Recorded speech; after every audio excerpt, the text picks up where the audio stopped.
Well, hello there, everybody, and welcome to another episode of the Soda Review Podcast. I am your host, Julian, and I fear for the future of humanity. On today's episode, we are going to be sampling Frostie Blue Cream Soda. I've been a mild fan of the Frostie brand for a number of recent years.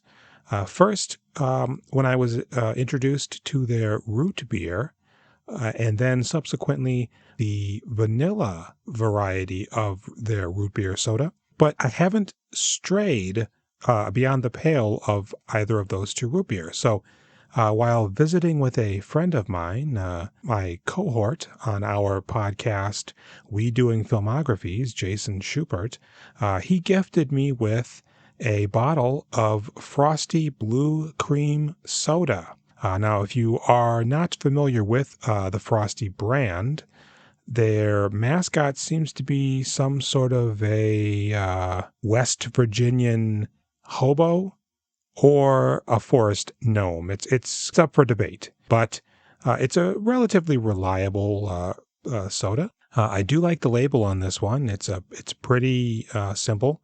There's some designs you'll see in the thumbnail, and the little mascot fella sort of gleefully peeking out, almost laughing style, as if he were just revealed in this sort of hidden compartment. And then it just says Frostie across the front in red, sort of jovial, almost Disney-esque font. And that is spelled Frostie as opposed to a Y at the end.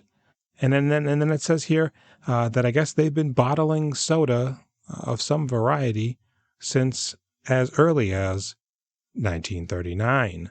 If we turn the bottle around, we can see here that this is in fact made in Michigan, bottled by Towne Club Beverage Corp, coming out of good old-fashioned Detroit. It says Frostie is a registered trademark of Frostie Root Beer Company, LLC. So apparently Frostie did, in fact, originally start out with their root beer brand, and I guess sort of branched out from there over the years. If we look at the ingredients list, we have carbonated water, pure cane sugar, natural and artificial flavor, sodium benzoate, which in parentheses is of course designated as a preservative, citric acid, and FD&C blue number 1. And let me tell you, this is a vibrant blue. It's almost alarmingly blue, or rather almost alarmingly neon. You know, it's not a normal sort of run-of-the-mill blue.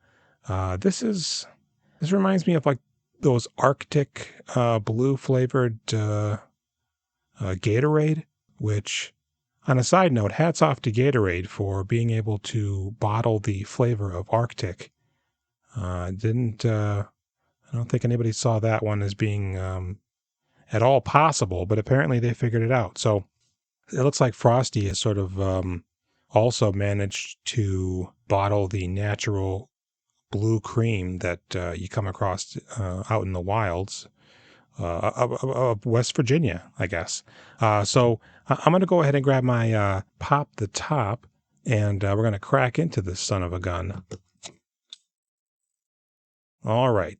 You already know what it is. Healthy pop, a little cascade of carbonated bubbles, and a wellspring of that soda mist that really puts a smile on my face. And in fact, it sort of ruminated for a brief moment there and is only now dissipating, which I like to see. It gives me hope here. So I think I'm just going to go ahead and dive into this and see what we have. So Frostie Blue Cream Soda, bottoms up.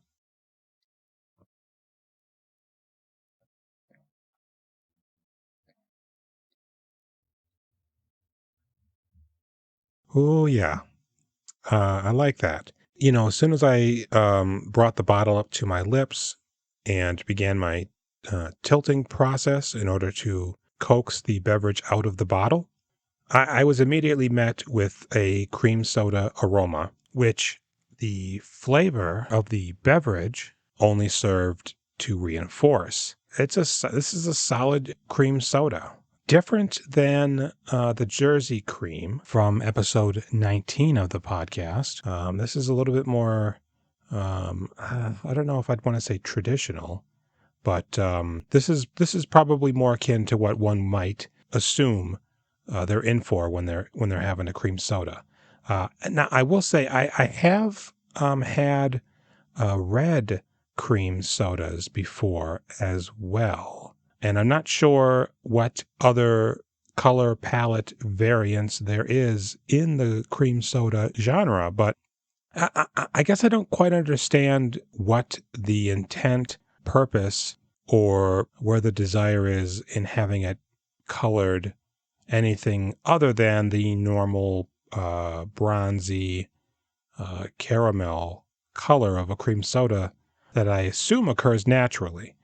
I mean, you really got to add that dye, in this case blue, in order to derive the desired effect. And maybe it's just for the kids. I don't know. I personally don't see the point in coloring cream soda other than the color that you would normally assume it should be, or at least expect it to be. That being said, the blue flavoring does in no way distill, take away from, or hamper the solid cream soda flavoring that Frosty has on offer here, nor does it detract from my enjoyment of this product. So I guess really it's just more of a quandary that I find myself having, almost an existential crisis, if you will, that perhaps I'll never come to terms with. But I tell you what I'm going to do though.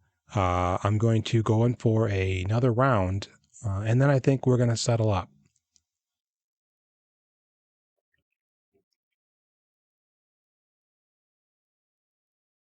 Yes, that that's a tasty little treat there. I may not be on board necessarily with the coloring aspect of it, but I can't argue with the fact that they've got a decent cream soda product on their hands here over at Frosty. So that's three tried and three enjoyed from the Frosty brand. So I think that's going to bring us to a close here. I'd like to thank you all again for joining me on another episode of the Soda Review Podcast. If you'd like to leave a request or a recommendation for a soda to try on a future episode, please feel free to do so. Until then, however, I have been your host, Julian, signing off.